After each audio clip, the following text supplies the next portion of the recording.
কিন্তু ঈশা খাঁ থামলেন না, কারণ দূরে কন্দর্প নারায়ণ অপেক্ষা করছিলেন তীক্ষ্ণ চোখে। এবার অভিযান আরো ভয়ঙ্কর।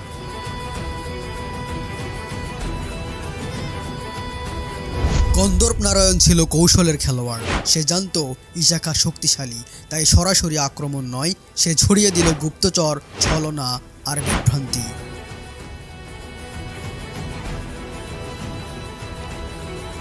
কিন্তু ঈশা খাঁও তো অভিজ্ঞ, তিনি উল্টো ছড়িয়ে দিলেন নিজের ফাঁদ।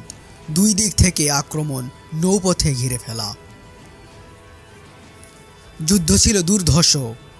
1 ঘন্টার মধ্যে কন্দর্প নারায়ণের সেনারা দিশাহারা, এবং শেষত ঈশা খাঁ দাঁড়ালেন মাথা উঁচু করে, বিজয় বাংলার হাতে।